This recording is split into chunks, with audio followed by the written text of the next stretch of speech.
Hey everyone and welcome back. Today we're going to explore simple linear regression in a little bit of a more serious context. If you already know some of the basics about simple linear regression, for example covariance, correlation, and the line of best fit, and you probably don't know why they sort of work or what assumptions they're sort of built upon, this is definitely going to be the video for you. Now if you've never explored simple linear regression, I definitely highly recommend, for example, looking at, for example, an introduction to bivariate data in my elementary statistics series first before diving into this, because in this approach we're actually going to be focusing a little bit more on the theoretical aspects behind simple linear regression, some of its assumptions that make this model appropriate for bivariate data, and a few other things along the way. So with those things mentioned, let's get started. So as usual with bivariate data, let's assume that we go out and ask people a series of two questions, both of which have numerical responses, and we're going to be associating them with a value x and a value y respectively. And then we're going to be plotting them on a scatter plot, and you're going to have this array of data points in R2. So as we should already know, there should be a curve or more of a line that sort of approximates these data points to some degree of accuracy. Right. So if this is a population data set, then we can represent this line, and which we're going to be representing as y hat, to be equal to beta 0 plus beta 1x, where beta 0 and beta 1 are numbers, and x, of course, is the predictor variable or the x variable that we're using to model the variable y. So this line has a name, and let's just name it here just in case you don't already know. This is going to be our population line of best fit. All right, so of course the natural question that we need to start with is what do you mean? So what do you mean by best? Because there are definitely different ways to define best fit. So the most classical way that people define best in terms of linear regression is what is referred to as the least squares model, or the least squares method, or the least squares approach. And what the least squares method does is, well, generally speaking, all models the goal is to find these numbers beta 0 and beta 1 that satisfies some criteria. So the least squares method finds this beta 0 and beta 1 such that it minimizes a particular two-dimensional functional. So the functional is sometimes represented as SSE, or error sum of squares. Some people will represent it SSR for sum of squared residuals, and some people will write it in functional notation as f of beta 0, beta 1, because this is definitely going to be a function that has beta 0 and beta 1 in it, for which we seek to find. So we define the SSE, or the sum of squared residuals, as the sum from k is equal to 1 to m of the sum of the squared residuals of our data set. So we have, for example, our response values y, our associated predictor variables y hat x, y hat k, and then we square that difference, which is called the squared residual. So if we expand this, because you may wonder, well, I thought this was a function of beta 0 and beta 1. Well, it is, right? Because keep in mind, beta 0 and beta 1 are in our predicted model. So if we expand that out, then we have f of beta 0, beta 1 is just the sum from k is equal to 1 to m of yk minus beta 0 plus beta 1 xk, the quantity squared. Right?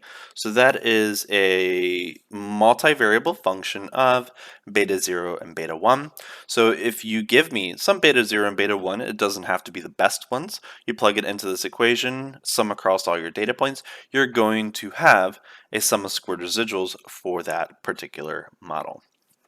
Now, let's look at a couple things that you may visually pick up on. So notice that this is in some sense a quadratic function, right? So you may think that, okay, well, if this is the beta 0 axis and this is the beta 1 axis, and this is, for example, the SSE axis, because I give you a beta 0 and a beta 1, you're going to be able to give me an SSE if you have some data set, right? So if you graph this, it should look like something like a parabola. And if you sort of think that, you're actually quite correct. But of course, this is not just a parabola, it's a paraboloid, so it's going to be a 3D surface. So it's sort of looking like a bowl. Now, a couple of things that if you're in, for example, an optimization class that you should be able to prove is the following. So theorem 1 is the following. This functional f, or the SSE, is what we call a convex function. So if you were to pick any 2 points inside of that bowl and connect them, the line is going to be entirely inside of that bowl. And it's a convex function on R2. That is the set of all pairs beta 0, beta 1. And since it is convex, we can then find, as a conjecture, it has a unique minimum value. I'm going to call it f star beta 0, beta 1, right? So it has a minimum height. So that height there, that's going to be the minimum value for which the SSE takes. And that minimum value is generated by some point. And a point, beta 0, beta 1, let's call it star, that generates it. Right, so in terms of this picture, the beta 0 star would be located somewhere right there, and the beta 1 star would be located somewhere along that point, right? So there's a beta 0 star, beta 1 star that generates the minimum value of f beta 0, beta 1, which we call the minimum value for which the SSE can take. All right, so via this theorem, which we're not going to prove, this is more of optimization proof, but definitely not super hard since it's a quadratic function.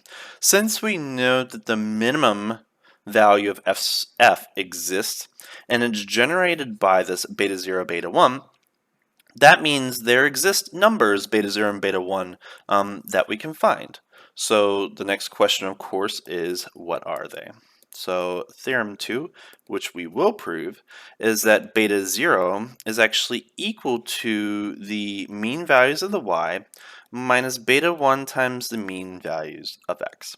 Now notice that we haven't actually found beta 1, but if we can find beta 1 solely on our xy data points, and we have that beta 0 is represented as just a scaled version or a shifted version of beta 1, that means we can find beta 0 and beta 1 just from our data sets.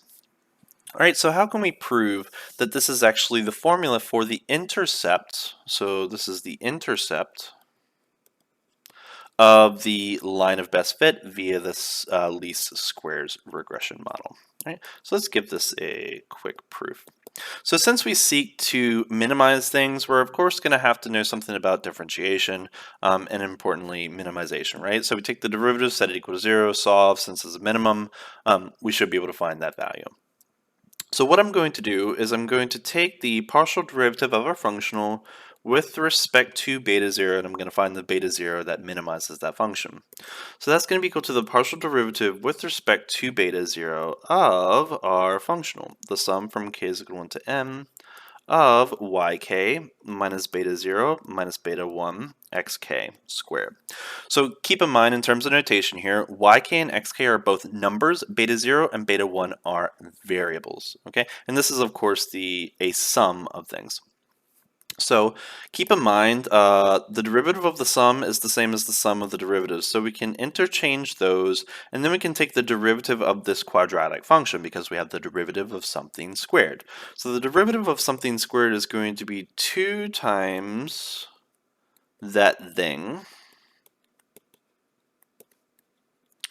times the derivative of the interior of that quadratic term. So the derivative of yk is going to be 0 because that is a constant. The derivative of minus beta 0 with respect to beta 0 is just going to be equal to minus 1. And again, xk is a number, and beta 1 is a constant with respect to beta 0, because this is a partial derivative, not a total derivative. So the partial derivative of any other variable aside from beta 0 is going to be equal to 0 because it's just a constant. So that is our function, and our goal is to find the value, beta 0, beta 1, that sets this equal to 0. It's a convex function, so whatever value generates that is going to be a minimum value, so we don't have to do the second derivative test to verify that. So notice that we have a -2 on the left-hand side, so we can divide both sides of this equation by -2 to eliminate those terms, because that's still equal to 0 on the right-hand side. So the next thing I want to do is distribute this sum over those three terms. So once I do that, I'm going to have the sum from k is equal to m of yk minus beta 0, because that's just a number, with respect to k at least, the sum from k is equal to n of 1, since there's nothing left there, and then we have minus beta 1 times the sum from k is equal to m of xk. Right? And keep in mind that's going to be equal to 0. So you should know that if this is a population, so technically that n should be a capital N, but let's pretend that little n corresponds to the population size, that we have that's just going to be equal to n times the population mean of y. That's just another way of writing that. And then if you add 1 to itself n times, so 1 plus 1 plus 1 plus 1 n times, that's just going to be equal to m. And then over here we have the mean of x as usual. So n times the mean of x there, and that's going to be equal to 0. So notice that everything has n in it on the left-hand side, and let's assume that our population is non-empty, so n is greater than 0. So we have no division by 0 issues. And we have that mu y is equal to beta 0, actually, mu y minus beta 0 minus beta 1 mu x is equal to 0. So keep in mind what we're solving for. We're solving for beta 0. So we're just going to add beta 0 to the right-hand side. And we have that beta 0 is equal to mu y minus beta 1 mu x, which is the relation that we sought out to prove. And that's how you can calculate the intercept of the linear regression line. But keep in mind, this depends on the slope of the linear regression line, beta 1. So now we need to be able to find a formula for beta 1 that does not depend solely on beta 0. And once we have that, then we have the parameters associated to our least squares regression line. Now that we have an equation for the intercept of our linear regression line, now we need to find a formula for the slope of our linear regression line, and the proof is actually going to be a little bit more, it's going to follow the same steps or in the first few steps, but later on it becomes a little bit more complicated, so of course let's take this proof a little bit more slowly. All right. So what we're going to do is we're going to differentiate our function with respect to beta 1 instead of beta 0 this time. So we're going to do the partial derivative of f with respect to beta 1. So partial derivative with respect to beta 1 of the sum from k is equal to n of yk minus beta 0 minus beta 1 xk, the quantity squared. So again, we're taking the derivative of the sum, which is the same as the sum of the derivatives, and we're taking the derivative of something squared, right? So it's going to be 2 times something, just like before. So we're going to have 2 times the sum from k is equal to m of yk minus beta 0 minus beta 1 xk, and then times the derivative of the inside. So the derivative of yk is 0 because that's just a number. And then we have the derivative of beta 0, which is a constant as far as beta 1 is concerned, because keep in mind we're not going to be using that identity yet, right? So let's pretend we do not know what beta 0 is, so that is independent of beta 1, because we're not using that at this stage.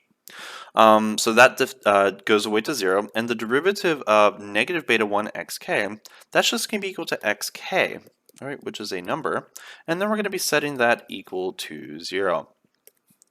We can divide both sides of this equation by 2 and 2 only. We cannot divide by xk because xk could be equal to 0, right? There's nothing wrong with that. So that's the best we can do, at least for now. So once we have that, let's just clean that up and let's actually distribute our xk inside of that bracket. So we're going to have that the sum from k is equal to 1 to n is going to be taking the sum of xk, yk, minus beta 0, xk, minus beta 1, xk, the quantity squared, and that's going to be equal to 0. And we want to, of course, find the value of beta 0 and beta 1. That makes this true. All right, so now what we're going to do is we're going to recall that formula for beta 0. So keep in mind beta 0 was found to be equal to mu y minus beta 1 mu x. So we're going to be using that here. So once we replace beta 0, which is located there, with that expression, then distribute that minus xk into that term, we're going to get the following expression. So we're going to have the sum from k is 1 to capital M of xk, yk, minus mu y, xk, plus, because we have a minus times a minus, which is a plus, so plus beta 1 mu x, xk, minus beta 1 xk squared is equal to 0. Now what I want to do is I want to focus on all terms that do not have a beta 1 in it, and I want to focus on all the terms with the beta 1s in it. So I'm going to be splitting this into 3 sums and treating, of course, beta 1 as a constant since we're taking the sum over k, not beta 1. So once we have that, we have the following things. So we have the sum from k is 1 to n of xk minus mu y xk plus beta 1 times the sum from k is equal to 1 to capital M of mu x xk minus xk, the quantity squared, and that's of course equal to 0. Now before we move on with these algebraic things, let's just recall a couple important tricks from basic statistics. In particular, the sum of yk minus mu y from k is equal to 1 to capital N, we should be able to prove that that is equal to 0. Also, you should be able to show that the sum from k is equal to 1 to capital N of xk minus mu x, that also is equal to 0. So if we multiply both equations on the left by mu x, we have that mu x times that sum is going to be equal to 0 as well. So we have that the sum of mu x y k minus mu y mu x is equal to 0. And the sum of mu x xk minus mu x squared, that's also equal to 0. So we're going to be adding 0 to both of these expressions and doing some rearranging as well.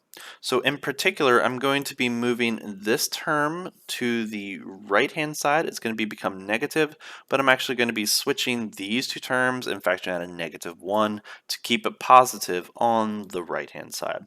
So let's see if you can maybe do that on your own, or maybe if you can't, just see if you can follow along here. So once we perform that algebra, we'll have the following thing. So we have the sum from k is equal to 1 to capital M of xk yk minus mu y xk minus mu x times yk minus mu y. So keep in mind this is equal to 0 when we take the sum across it. And then on the right hand side, we're going to have beta 1 times the sum from k is 1 to capital M. And then we're going to have xk squared when we reverse it, minus mu k xk when we reverse it, and then minus mu x xk minus mu x. And keep in mind, again, that this is equal to 0 when we take the sum over it. So, using some basic factoring principles from pre-calculus, you should be able to factor the interior of both of these summations. So you should be able to show that this is actually the same as the sum from k is equal to 1 to capital M of xk minus mu x, yk minus mu y, and the right-hand side is the sum from k is equal to 1 to capital M of xk minus mu x, the quantity squared. Now what I'm going to do is I'm going to divide both sides by capital M, And you should recognize these formulas because on the left-hand side, that is just the covariance between x and y, and the right-hand side is just the population variance of the x values only. So that means we have that the covariance for the population P is going to be equal to beta 1 times the variance of x. Right? So once we have that, then we have a formula for beta 1. So that means beta 1 is going to be equal to the covariance of the population between x and y divided by the variance of x.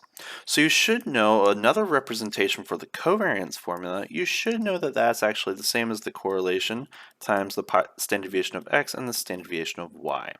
And if we look at that, notice that we do have some simplifications there, and we can write that just as correlation coefficient divided by the quotient of population standard deviations, and therefore we have that beta 1 is equal to rho sigma y sigma x, and we've already shown that beta 0 is equal to mu y minus beta 1 mu x. Right? So we have formulas for both of the parameters of our population line of best fit, where these parameters are generated via the least squares approach, which minimizes the sum of squared residuals. The next theorem might not seem too exciting on the surface, but it's a very, very important result in order to prove other results that are actually quite very useful. And it says this. It says that beta 1, which is the slope of the simple linear regression line, can be represented as a linear combination of the response values y. That is, if you're familiar with linear algebra, this definition should be familiar. There exist real numbers such that beta 1 is equal to c1y1 plus c2y2 plus c3y3 all the way down to cn ym. So this proof is actually not too hard, so let's see if we can give it a try. So we already know a formula for beta 1. Beta 1, again, is just going to be equal to the covariance of the population divided by the variance of the x values. So if we sort of expand the covariance and the variance and eliminate the n's, what are we going to get? So we're actually going to get the sum of xk minus mu x, and then yk minus mu y, and again that's the sum from k is equal to 1 to capital M, and keep in mind that's also all over 1 over m, and I'm actually not going to touch the variance formula, I'm just going to leave that as sigma x squared. And what I'm going to do now is I'm going to put the 1 over n and the sigma x term as a fraction under the x term only.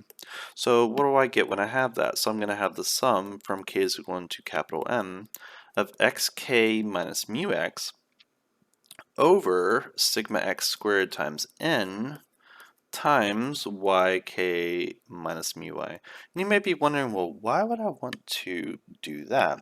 So now what I'm actually going to do is I'm going to let ck be equal to xk minus mu x all over sigma x squared times n.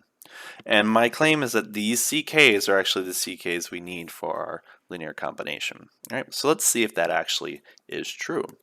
So once I have that, I'm going to have that beta 1 is equal to the sum from k is 1 to capital M of ck times yk minus mu y. So it's almost a linear combination, but it's not a linear combination of yk's. The difference is of yk to the y, to the mean. So what we're going to do is we're going to distribute those ck's across the yk's and that constant mu y, and we're going to see some interesting things happen. So we have that the sum from k is equal to 1 to n of ck yk. So that's our linear combination that we want, but that's not the only thing we have, right? Because we have minus the sum from k is equal to 1 to capital M of ck times mu y. Agree? So what exactly does that mean? So let's bring back the definition of ck, and we're actually going to see something very, very neat here. So we're going to have beta 1 is equal to the sum from k is 1 to capital N of ck minus the sum from k is 1 to capital N. That mu y is a constant, so I can actually just factor that out. And then we're going to have xk minus mu x all over sigma x squared times capital M. Keep in mind that sigma x squared and capital N have no dependence on k, so technically I can factor them out outside of this fraction.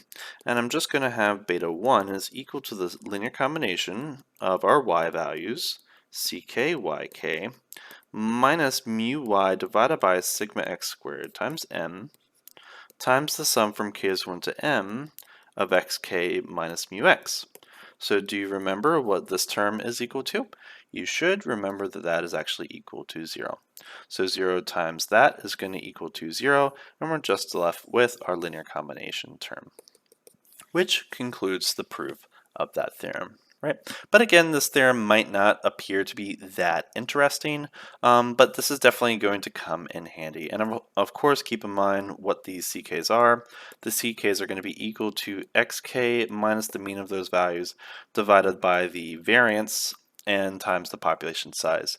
If this were to be a sample, that would be x bar and n minus 1 in the bottom, but this is the population perspective. Now, I want to also mention, since we're talking about linear combinations, linear regression, is that not all data sets are appropriate for linear models. Okay, so there are a set of assumptions that we usually would like to be met in order to classify a data set as appropriate to fit a linear model. So let me just briefly go through these assumptions and what they mean. So the first is the conditional distribution must be associated to a normal distribution with some mean, expected value of y given x, and some variance of y given x value. This is usually referred to as the normality assumption. So what does this mean?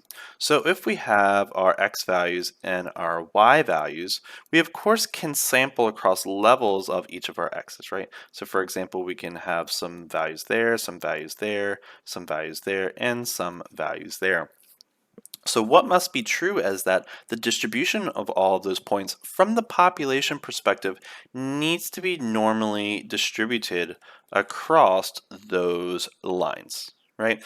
And of course, along each of them, the means could be different, the variances could be different, but assumption 1 says that the distributions of those must be normal.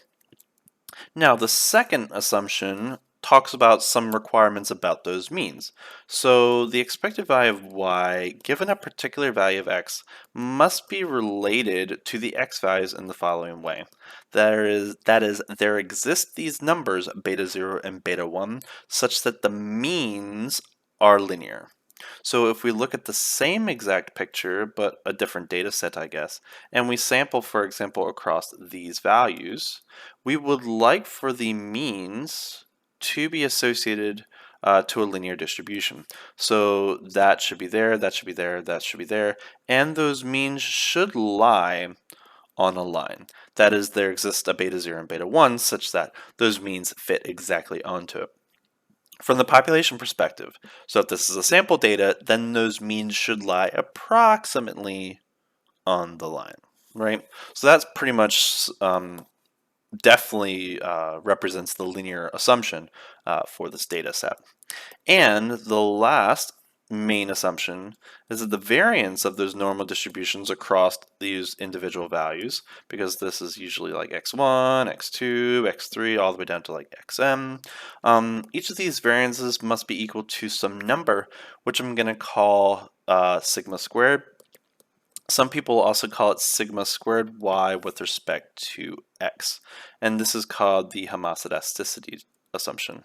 Homoscedasticity assumption, and the second is called the linearity of means property. Now notice that this number, sigma squared, is not dependent on x. The mean is dependent on x, but sigma squared is not dependent on x. And just keep in mind notation that capital variable x, that's going to be our little variable x. So little x is a number, capital X is a random variable. Right? So when you choose a particular value of capital X, the variance is equal to a number. And that number, or that constant, is independent of the x value that you chose. That is very, very important. And also, I want you to also understand that sigma squared y given x is not, definitely not the same as sigma squared y. So this is the variance of all the y values. This is the variance of all the y values across a particular level x. A particular x, not all of them, a particular one. So make sure you do not get them mixed up because they are definitely, definitely different. All right, so sigma squared y and the sigma squared that we're using here are not the same thing. Okay, now these three assumptions, normality, linearity, and homoscedasticity, are usually the basic assumptions. Some people also imply, but I'm not going to label it as a fourth, but this is usually always what we desire, is the observations of yk should be independent of one another. They should be independent of one another. Right? As everything we do in statistics, if you don't have independence, then things become really, really complex in terms of mathematics and also interpretation. But usually we don't have a direct way of testing or even knowing that they are independent, so we usually would like to assume that they are and that everything is well on the data analytics side, right? But that is usually another fourth property that we assume for appropriateness for fitting lines to data sets, both in simple linear regression and also multiple linear regression later. Up to this point, we've only assumed that we've been working with bivariate population data sets, but usually we can't get the entire population to sample. So we would have to sample from that population and get a subset of the population, and then construct a linear regression line from that sample data set. So can we still use the same formulas for the linear regression parameters? Not quite, because they're estimates for the parameters for which we know are correct. Right? So before we get into what those approximations are going to be, recall that x bar is an unbiased estimator for mu x, which we write as the expected value of x bar is equal to mu x. And similar, we have unbiased estimators for mu y, the variance of x, the variance of y, and the population correlation coefficient, all of which are our sample statistics that we already are familiar with. So now what we want, our goal, is to approximate, for example, the vector beta 0, beta 1 with other numbers or random variables, beta hat 0 and beta hat 1. So keep in mind these are parameters, they are numbers, but these are statistics which are random variables. Now why are these random variables? Because they are based on random samples. Agreed? So if we are going to be approximating beta 0 with beta 0 hat and beta 1 with beta 1 hat, that means we are approximating beta 0, which keep in mind was mu y minus beta 1 mu x, we are approximating that with beta 0 hat, which is equal to, for example, y bar minus beta 1 hat x bar, and we are approximating beta 1, which keep in mind was rho times sigma y over sigma x, and we're going to be approximating that with beta 1 hat, which is going to be r times sy all over sx. Now, just because that the individual statistic random variables are unbiased estimators of those particular parameters, that does not necessarily imply that these linear combinations, well, not even linear because we're dividing in beta 1, is also an unbiased estimator of those parameters, right? So here is a very important theorem that talks about this. So one can actually prove that the expected value of beta 1 hat actually is beta 1, and the expected value of beta hat 0 actually is beta 0, which of course is what we want. Now, as usual with all of the statistics that we discussed up to this point, although they are unbiased estimators, they still have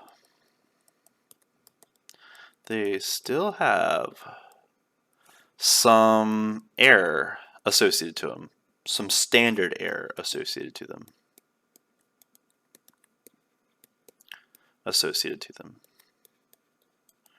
Right? Just like x bar, just like sx squared, just like r, all of those random variable approximations have standard error. All right, so here is the next theorem, which I'm not going to prove, but with all the things we've talked about up to this point, you should be able to show that this is indeed true. So one can show that the standard error for beta hat 1 is going to be approximately equal to 1 divided by Sx times the square root of the error sum of squares, all divided by m minus 2, m minus 1. And the standard error for beta hat 0 is going to be equal to the square root of SSE divided by m minus 2 times the square root of 1 over m plus x bar the quantity squared, all divided by m minus 1 times sx the quantity squared in the denominator. Definitely not the most beautiful of these things, but you definitely should be able to show them if you're in a theoretical context of a class, or maybe you really need to know where these formulas come from so you can change them for other models in the future. Just as a hint, just use the variance operator on the definition of beta 1 hat and beta 0 hat, do some algebraic manipulations, do some tricks that we've discussed previously, and then take the square root, and that gives you the formula for the standard error. All right. So what about hypothesis testing? So if the assumptions are met, in particular normality, linearity of means, and homoscedasticity of the conditional variance, and let's assume that we're interested in testing that the slope of a linear regression line is equal to some number, let's call it beta 1 with a 0 up top. Then the associated test statistic is actually going to be a t-test statistic, which is going to be equal to our point estimate minus the claimed value of the slope divided by that standard error, beta hat 1. And if you're interested in testing that the intercept of the linear regression line is equal to some number, call it beta 0, 0, then that's also going to be associated to a t-test statistic. So one should be able to show that beta hat 1 and beta hat 2 are normal random variables. That's actually where that linear combination theorem that we discussed previously actually has its highlight. So the test statistic is going to be equal to the point estimate minus the claimed value divided by the associated standard error. And since they're associated to a t-distribution, they are going to have a degrees of freedom, and the degrees of freedom is going to be equal to n minus 1 minus 1 or n minus 2 once you simplify that. All right, so those are our test statistics. All right. So another question that we need to answer. So if the assumptions are met, how to approximate that homoscedasticity variance? Okay, so here's a nice little theorem that sort of will help us with this. So theorem 7. So let s squared y given x be defined to be equal to the error sum of squares divided by n minus 2. Then, so that's going to be a random variable, right? Because SSE depends on a random sample. So this s squared y given x is going to be a random variable. Then one should be able to show that the expected value of s squared y given x actually is equal to sigma squared y given x, which is just equivalent way of writing that sigma squared that we had before. Now, if you have been following me before, you actually should know what the SSE over n minus 2 is from a ANOVA test. So what we're going to do is we're going to define it in the same exact way as the mean square error. So we're going to call that SSE divided by n minus 2, which is in expanded form m minus 1 minus 1. And this 1 actually is going to change later, but this is the number of predictor variables in your model. later when we do multiple linear regression. Right now we just have one variable, x, but you could have x1, x2, x3, and so on. So that's where that's going to change. So that means this theorem can be represented in the perspective of MSE. So that means the expected value of MSE, the mean square error, actually is equal to sigma squared. So the mean square error is an unbiased estimator for the homoscedasticity variance constant. All right, so let me go back to theorem 6 because I mentioned that the standard errors were approximations, but one can actually show the exact values in terms of the mean square error.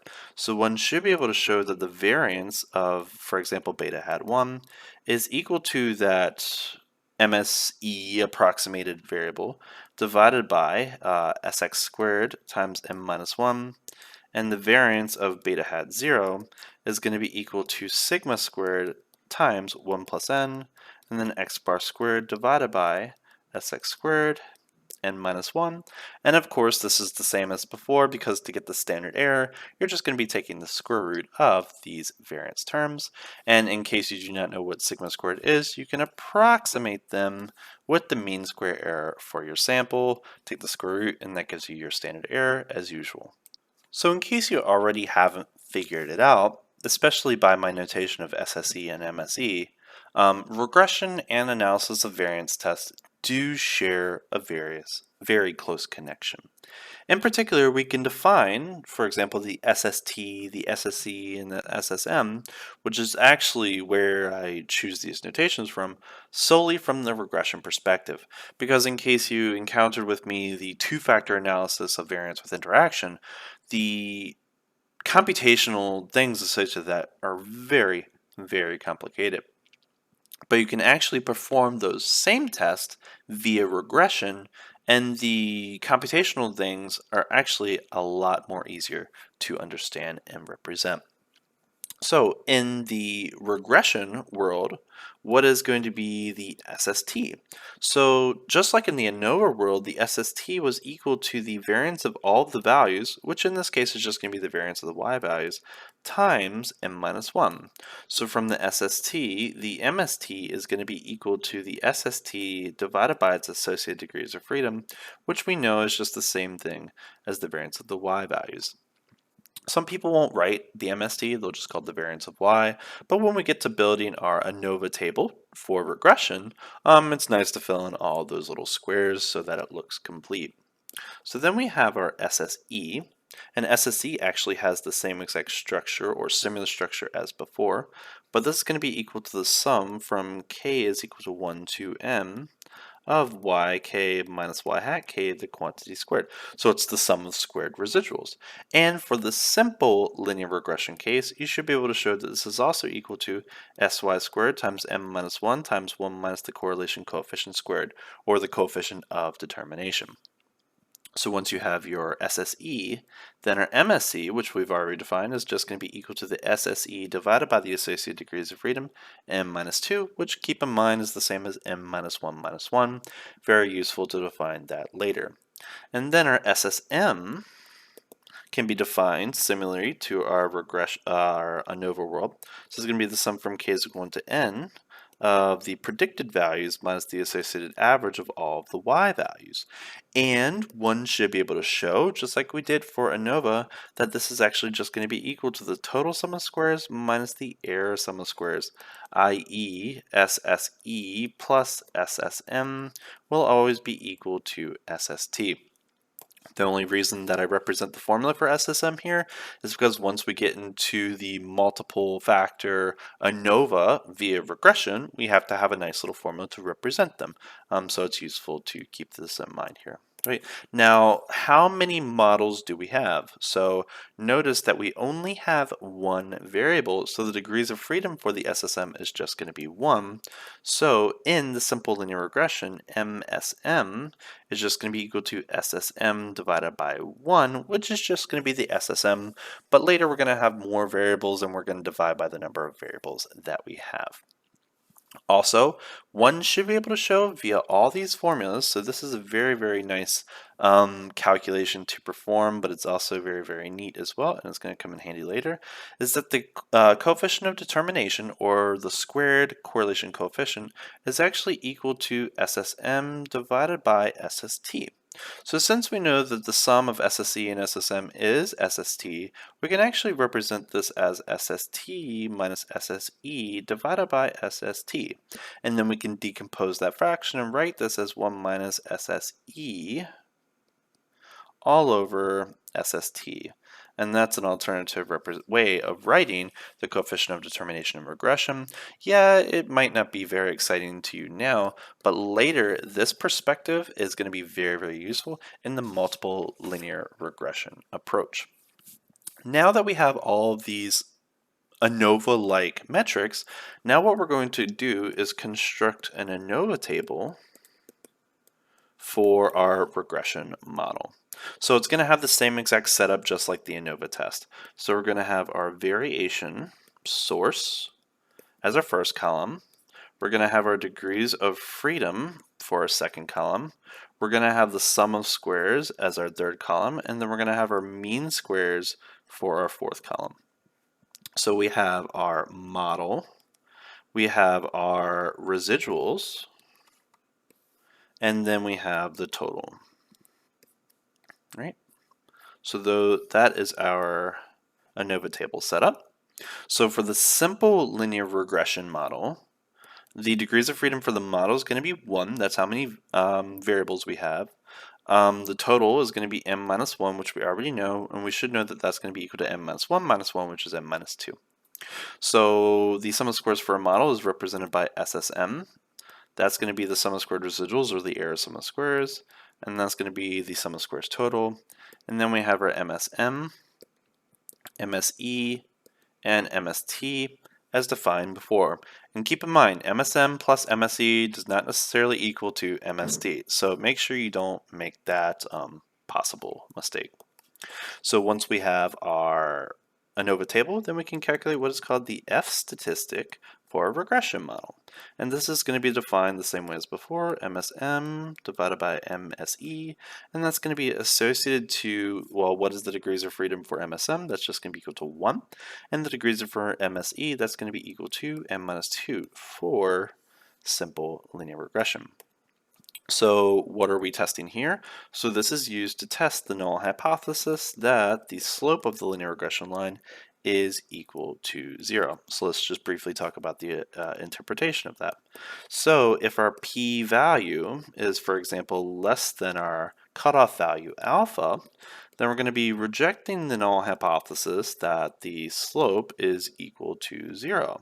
So that means what? That means we have evidence to believe that there is a linear relationship between x and y. So that's a good thing if you reject the null hypothesis, okay? But it's very, very important that this can only be interpreted this way if the assumptions are met. So if you don't have normality, linearity of means, or monostoticity, then this can be very, very, very misleading. Now, we don't have to necessarily test this using an F-test statistic because we've actually already talked about how to test the values of parameters of linear regression models. So what is an alternative to this? So one thing we can do is we can test the null hypothesis that beta 1 is equal to the claimed value, in particular a particular claimed value, in particular 0. So we actually already know that this is going to be following a t-test statistic assuming that normality is satisfied, and that's going to be equal to beta 1 hat minus beta 1 0, all divided by the standard error of beta 1 hat. Right, and that's of course a two-tailed test, whereas the F statistic is a one-tailed test. But there's a very, very interesting mathematical connection between them, and that is this. So one can show that they actually will always produce the same exact result because the test statistic squared actually is equal to the f-test statistic in the simple linear regression case. So those are the theoretics and background foundations associated to simple linear regression, which you definitely need to understand in order to understand the ins and outs of multiple linear regression, which we'll get to a little bit later. So I hope you enjoyed this exposition of simple linear regression, and I'll see you in the next video. Take care.